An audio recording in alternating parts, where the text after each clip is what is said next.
Yos nakama, selamat datang di Lifestyle Anime. Senchrit Shop Iler manga One Piece chapter 1035 sudah bisa kita nikmati bersama.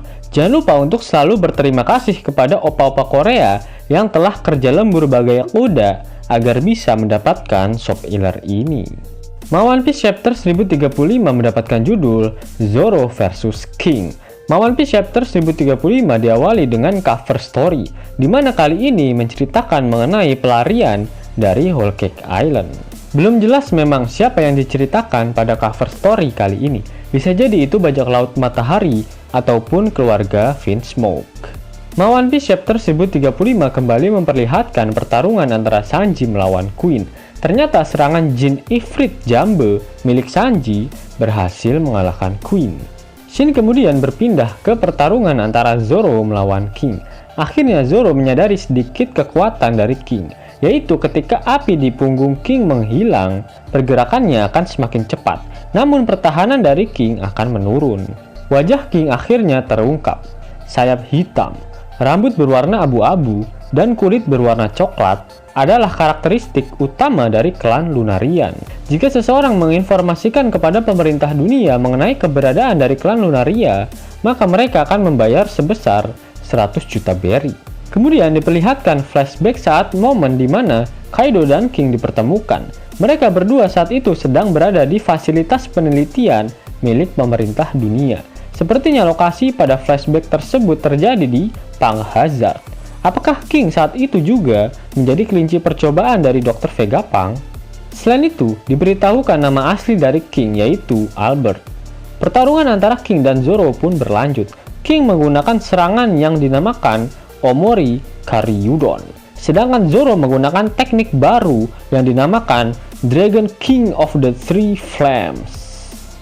Dan chapter pun diakhiri dengan Zoro yang menyerang King. Apakah King akan kalah oleh Zoro dengan tebasan ini? Patut untuk kita nantikan.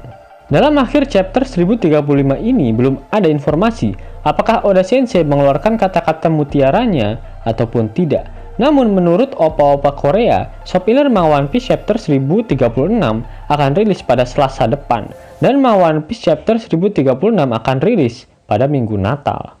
Sedangkan manga One Piece chapter 1037 akan rilis pada tanggal 10 Januari 2022. Yap, itulah Senchrit Shop Iler untuk manga One Piece chapter 1035. Namun sebelum Mimin akhiri video ini, sudilah kiranya Kisanak untuk mendengarkan fakta-fakta menarik mengenai One Piece yang berseliweran di dunia maya. Informasi menarik yang pertama berhubungan dengan bajak laut Akagami, yang baru-baru ini Oda mengungkapkan nama-nama dari kru eksekutif dari bajak laut milik Jeki tersebut. Salah satu kru eksekutif dari Shanks yang bernama Hongo, di mana namanya sangat pasaran di Jepang dan biasa digunakan sebagai nama keluarga dan nama kota di Jepang. Selain itu, wajahnya juga mirip seperti seorang aktor kabuki. Apakah Hongo sebenarnya juga berasal dari Wano Kuni? Menarik. Semoga Oda menjelaskan cerita lengkap mengenai semua kru eksekutif dari Akagami no Jeki ini. Selanjutnya, ketiga kru Shanks yang bernama Lime Juice, Bong Punch, dan Monster, ketiganya dinamakan oleh Oda Sensei berdasarkan nama dari minuman ringan alias soft drink.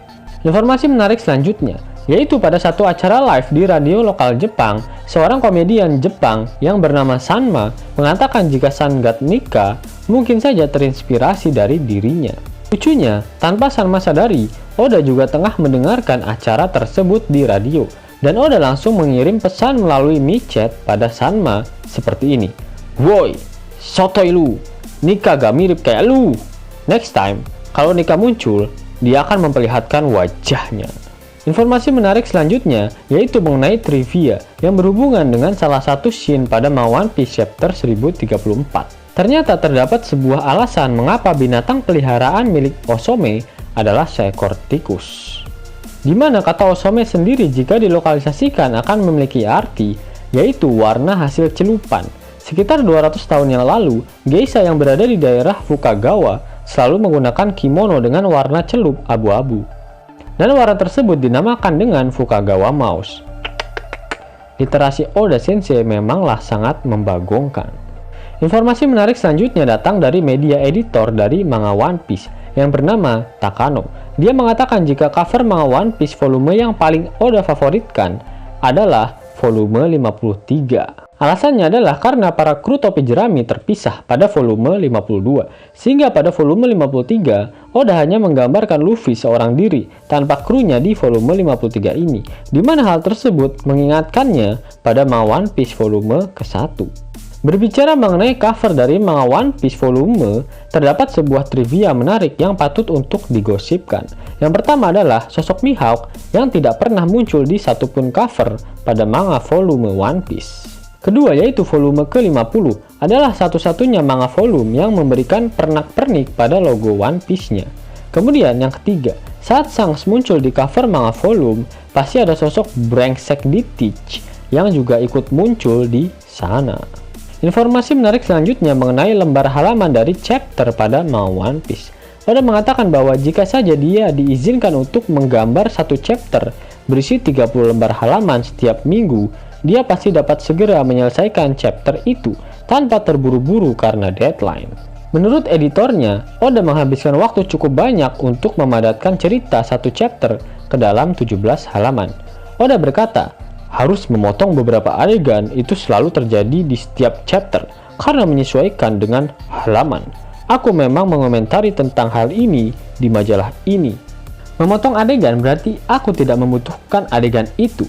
Bagiku, semua chapter itu luar biasa. Lalu tahukah kalian, terdapat sekitar 10 macam font tulisan dalam komik One Piece loh. Dan font itu didesain dan ditentukan oleh editor, bukan Oda. Selanjutnya ada foto-foto menarik dari Oda Sensei bersama para pengisi suara dari kru topi jerami dalam acara Jam Festa ke-14 dan 17, di mana biasanya Jam Festa diadakan pada penghujung akhir tahun.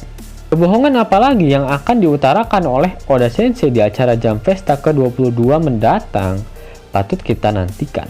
Karena pada Jam Festa ke-21, Oda mengatakan jika Akagami no Shanks akan bergerak di tahun 2021. Namun nyatanya, batang udelnya pun tak kunjung muncul.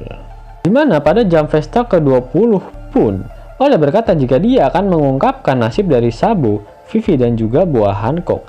Tapi info itu tak kunjung muncul hingga kini. Yos nakama, itulah Century Shop Healer Plus untuk One Piece Chapter 1035. Jika nakama menyukai video ini, jangan lupa klik like, share, dan subscribe channel ini ya, agar nakama semua tak ketinggalan info menarik seputar One Piece. Arigato!